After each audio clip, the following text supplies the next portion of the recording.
Another case for the Red Troop in Ultimate Force over on ITV2 now. Here on ITV1, it's the ITV News at 10. Tonight, with Bill Neely.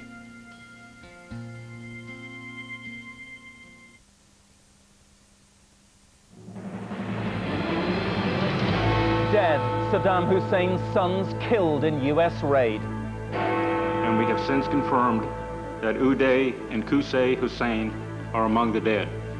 Stepfather jailed for life for Jenna Baldwin's murder. Holiday bombings, terror group targets Spanish resorts.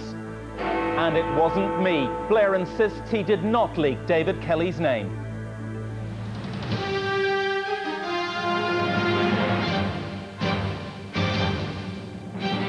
The ITV News at 10 with Bill Neely.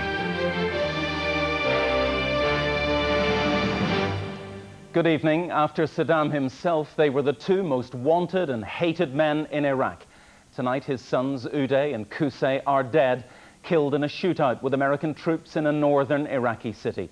The gun battle began after US troops were tipped off they were there. Tonight, one American general said the $15 million rewards would be paid. So far, there is no sign of Saddam himself.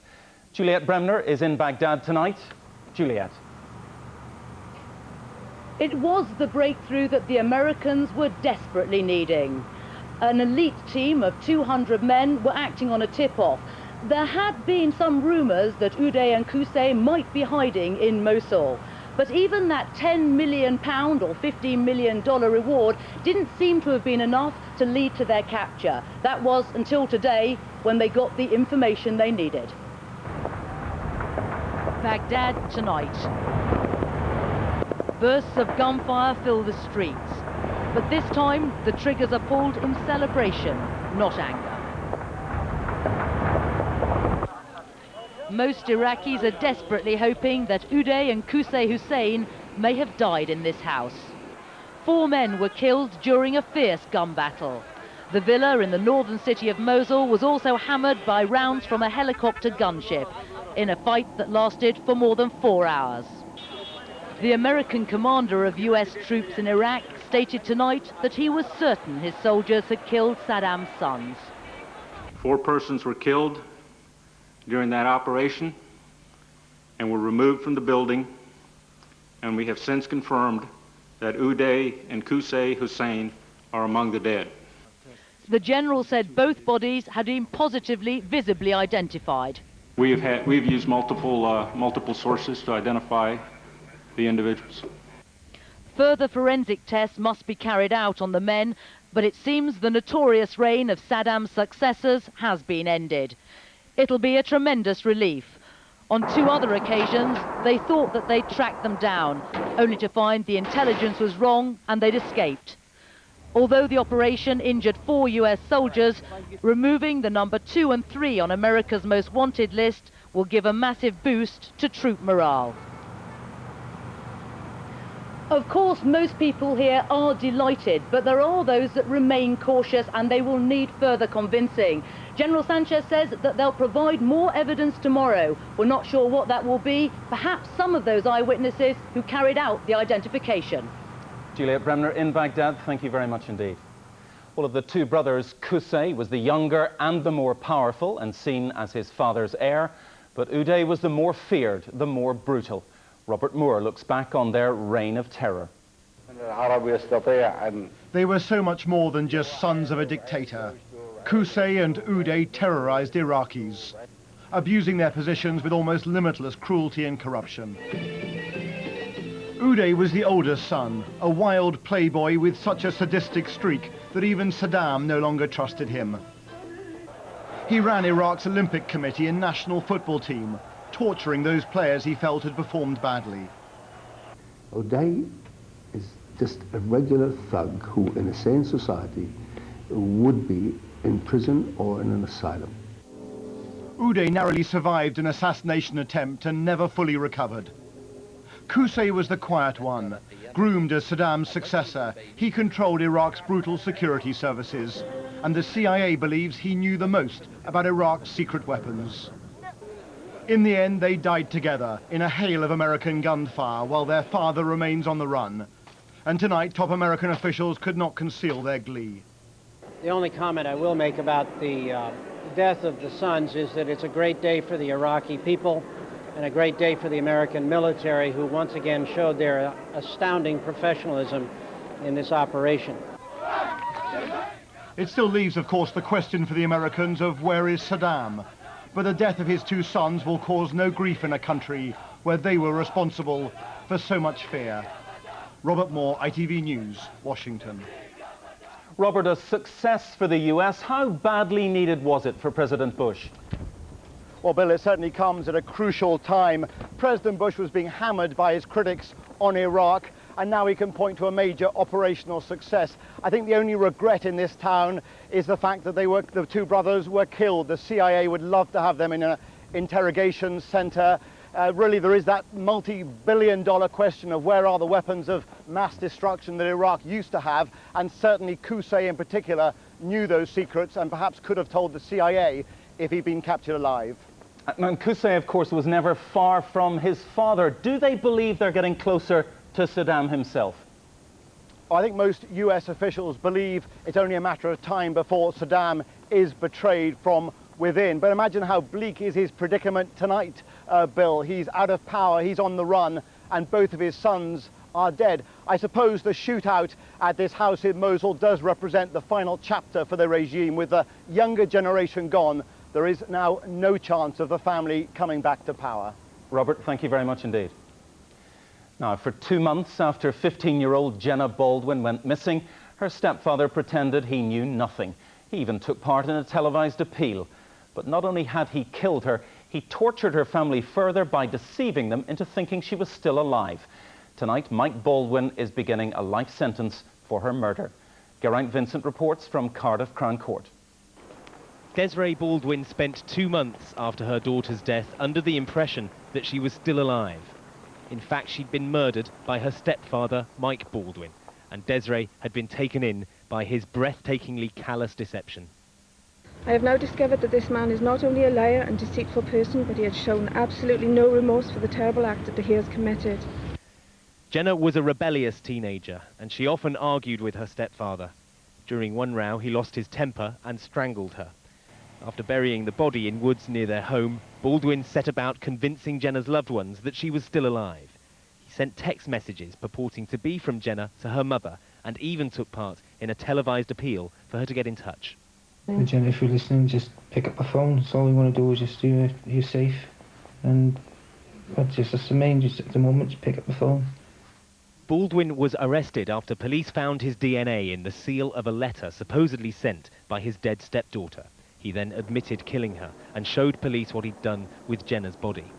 During his trial, he argued that he hadn't meant to hurt her, but had lashed out in self-defense.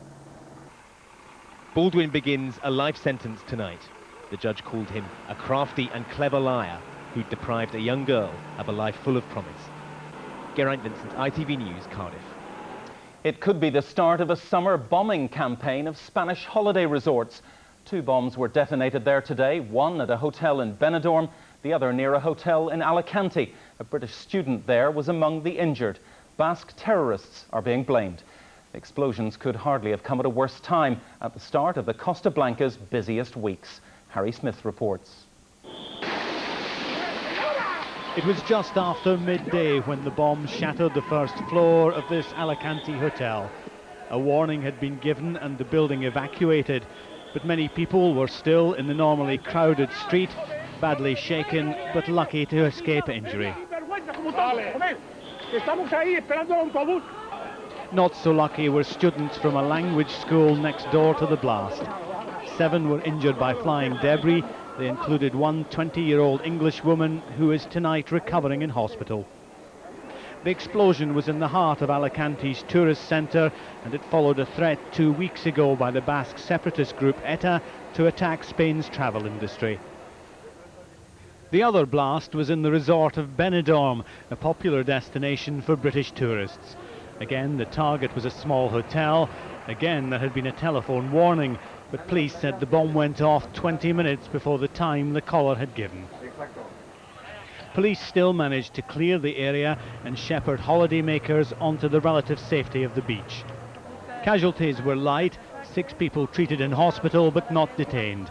There are fears this could be the start of another summer bombing campaign by ETA. Travel companies say this hasn't deterred British tourists from going to Spain in the past, but they have warned travellers to be vigilant. Harry Smith, ITV News. It wasn't me, said Tony Blair today. The Prime Minister, on tour in the Far East, emphatically denied authorising the identification of Dr. David Kelly as the source of the BBC's Iraq dossier report. So if he didn't, who did? Yesterday, Downing Street pointed the finger at the top level of the MOD. Tonight, the pressure is growing on Defence Secretary Geoff Hoon. John Ray reports. There's a typhoon forecast in the Far East. It might even mean the Prime Minister coming home a day earlier. That could suit Mr. Blair, for in Beijing there's been no escape from the storm at home. How can you get through this political crisis and regain your people's trust? Thank you. This is a desperately sad time for the family of Dr. Kelly. And his funeral has not been held yet, and I don't want to say more about that situation, except to say that there will be, as there should be in a democracy, a proper and independent inquiry into what has happened. When I get older, losing my head. Even the rare moments of relaxation can be twisted by critics.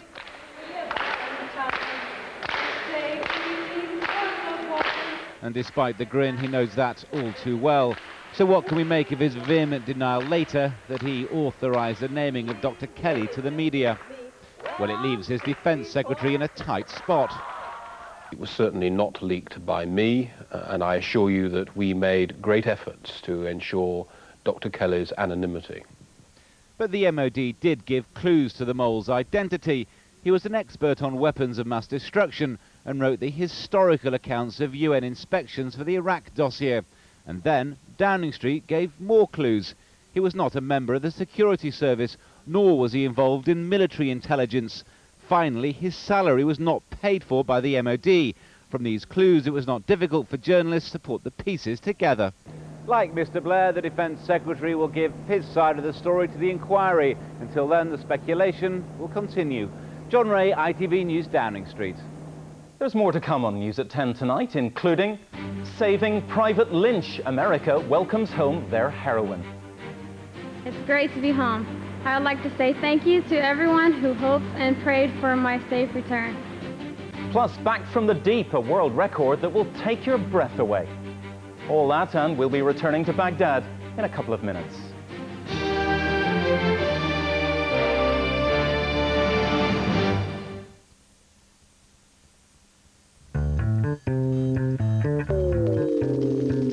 If your mobile's wasting money, don't waste time. Just head for the link. Our expert knowledge ensures you'll get our best deal for you. Take the brilliant Nokia 7210. It's free at the link on T-Mobile. Plus, we'll add this clip-on camera free. Plus 100 free picture messages too. Free phone, free camera, free pictures. The link. We've got the knowledge that could save you money. Excuse me, Signori. We've lost our wallet. Lost credit or debit cards on holiday can lead to all kinds of unpleasant excursions. But now, if you take American Express traveller's checks, with just one free call, your lost or stolen cards will be cancelled and replacements ordered, helping you spend your holiday on holiday. New credit card cancellation service from American Express traveller's checks.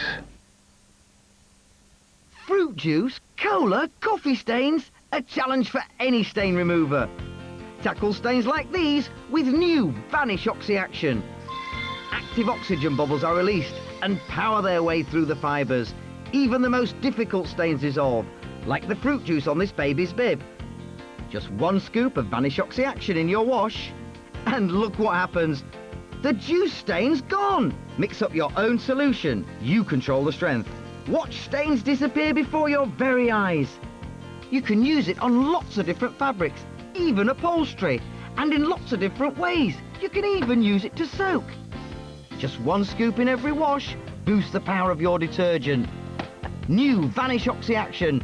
Put it to the challenge. Don't And so our research into the perfect driving sensation leads us here. The derrière. The closer to the road, the better. Docteur, démonstration.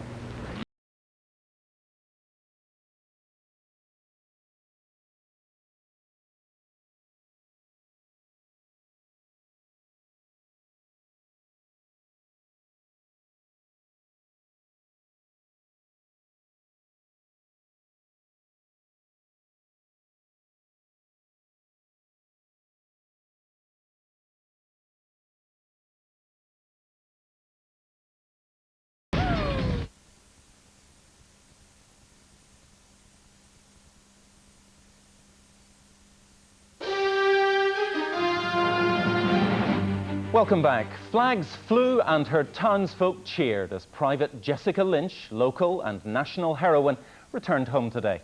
4 months after she was captured by Iraqi soldiers, she left hospital and she spoke for the first time and talked of her pride in being able to call herself an American soldier.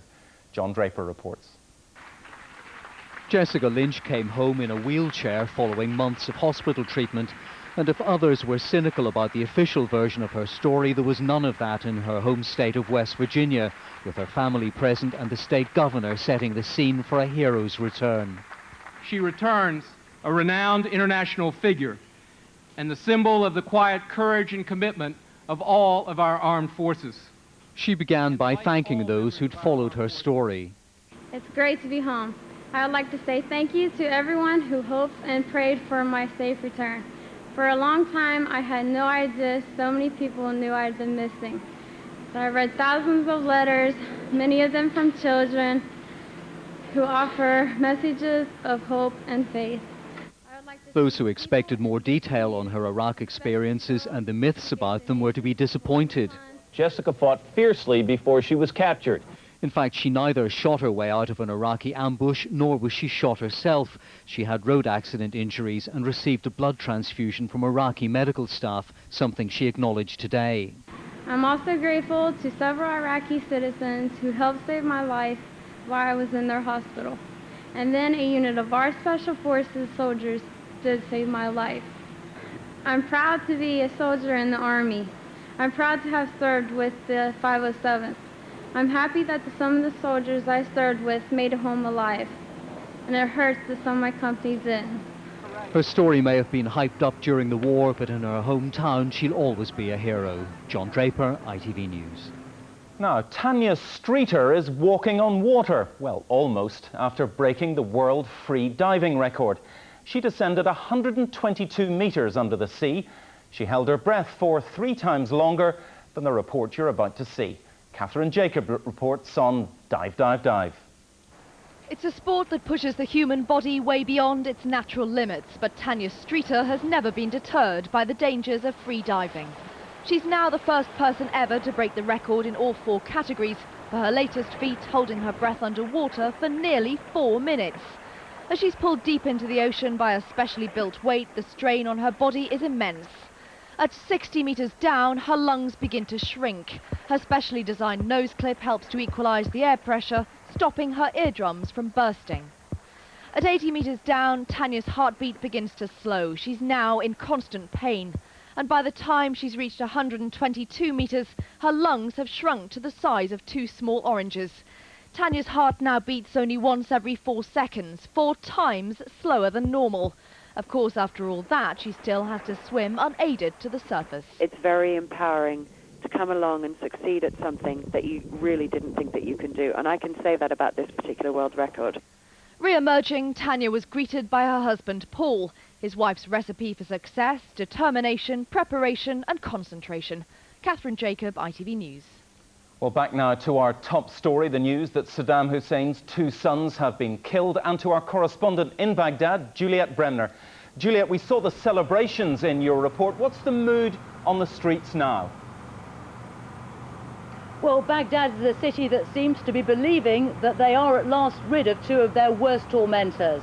When the news first started to filter through here, there was a lot of skepticism. One person said to me, "Inshallah," that means God willing. They now have the Americans' word that it is true, and they seem to want to believe that. One man said to me, "The only sorrow I have is that we didn't capture them alive, because we would like to have inflicted the torture on them that they inflicted on so many of us." Juliet Bremner, thank you very much indeed. It's time now to catch up with what's been going on in your part of the country. Join me again in a few minutes after the news, where you are.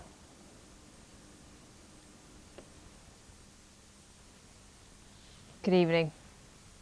2 youths have appeared in court in connection with the death of a boy pulled from a burning skip. The teenagers have been charged with manslaughter and will appear in court again in September. 15-year-old Michael Temperley was pulled from a burning skip on Gateshead's Team Valley Retail Park 8 days ago. He died in hospital a few hours later. Last Thursday, 2 teenagers were charged with manslaughter. They'd been arrested at the scene, and today they were in court. The 2 Gateshead boys, aged 15 and 16, appeared dressed smartly in court number 1 here at Blaydon Magistrates. It was a youth court sitting, and for legal reasons, neither teenager can be identified. The pair spoke only to confirm their names, ages and addresses. They spoke quietly and were accompanied by parents. The charge and the bail conditions not to interfere with prosecution witnesses were read out and explained to them by the magistrates. The case has now been adjourned until September the 16th, when they'll appear before magistrates once again, but at Gateshead, as Blaydon will be closed for refurbishment. Kim Ingalls with that report. A man's admitted killing his friend by careless driving. Keith Whelans was a passenger in a car which ran off a main road and hit bushes. The driver was over the alcohol limit, had no driving licence and wasn't insured. Keith Whelans was a keen footballer and had been on the pitch playing at centre-half for South Shields FC just hours before he died. But on the evening of the 1st of March this year, he was involved in a crash on the town's John Reed Road.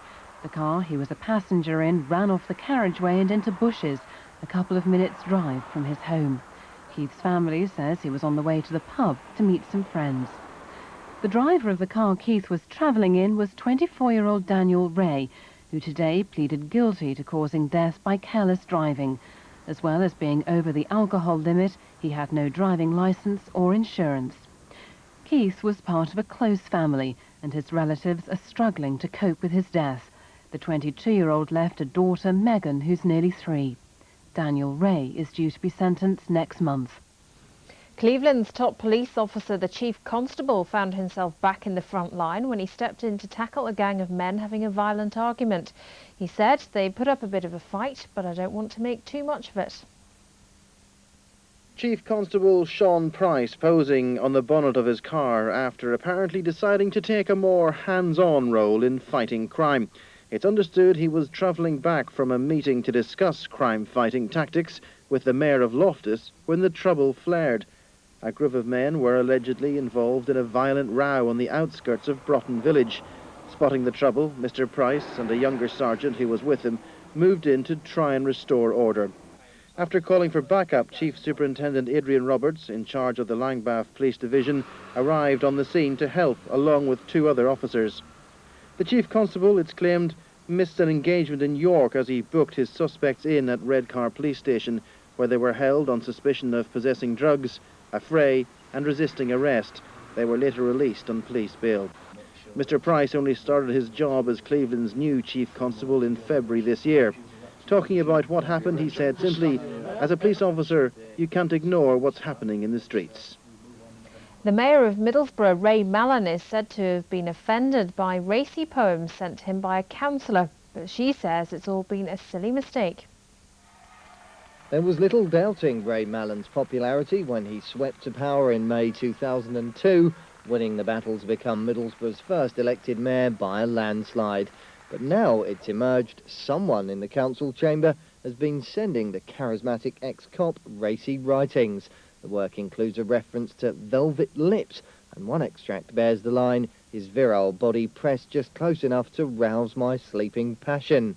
All of this, it seems, has got some in the corridors of power at the town hall hot under the collar. The man in charge, officials say, is offended and is considering taking appropriate action to stop anything else like it dropping through the letterbox unless the correspondence comes to an end. This is the woman responsible for all the fuss, though, and she insists there's an innocent explanation. 61-year-old Jackie Elder says she was doing a creative writing course and enclosed an example of her work in correspondence as a friendly gesture. Some other work she had done, she claims, inadvertently slipped into some paperwork she sent to Mr. Mallon. So what of suggestions she might have some special feelings for the mayor? I think it's ludicrous. I think it's totally ludicrous. I don't know the guy. I mean, you know, if I were to be in love with somebody, I need to know them for a long time. No, I'm sorry. But no infatuation? No infatuation. Greggy still reporting from Middlesbrough. Well, finally from us for the moment, surgeons on Teesside have used a radical new surgical technique to help a man who's fighting an incurable brain cancer. Johnny Baker from Stockton discovered he had the tumour 3.5 years ago. Recently, he had surgical implants the size of tiddlywinks put into his brain to attack the cancer from close quarters. I got told she was only a young doctor herself, and she just said that I had a brain tumour, and the first thing I said was, am I going to die? And I'm still here 3.5 years. Afterwards, after, you know, I'd say my life's been a roller coaster I've been on. So I would describe it, but I always describe that I bounce back like Tigger. Well, that's it from the late team for now. From all of us, a very good night, and it's back to Bill Neely. Hello again. Our headlines tonight are dominated by one story. America has confirmed that Saddam Hussein's two sons, Uday and Qusay, have been killed by US forces in northern Iraq. They died in a fierce gun battle in Mosul. So far, there's been no sign of Saddam. And in Baghdad, locals have been firing into the night sky in celebration. And that's it so far. Over on the ITV News channel now, the latest on the death of Saddam's sons. But from the News at 10 team, goodbye.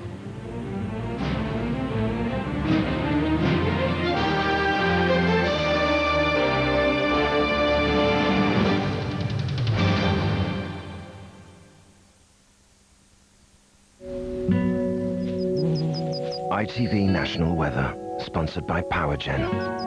PowerGen, power in good hands. Hello, good evening. Well, certainly a drier picture the further east you are tonight. Clear spells, but further west you are, certainly a cloudier picture. Outbreaks of rain, which will start spreading in overnight, some of those quite heavy as well, and also the winds picking up tonight too. So basically a wet and windy start in the west tomorrow. That'll continue spreading east through the day. That rain turning showery all the while, but quite heavy in fact down later on in the day, down across the south. And also as well, you will notice it quite windy. So temperatures, I'm afraid, down, slightly down on what we've had of late. We're looking at highs around 18 or 19, where it stays drier for longer, especially in the east. Highs around 21 or maybe a 23. I'll see you soon. PowerGen, power in good hands.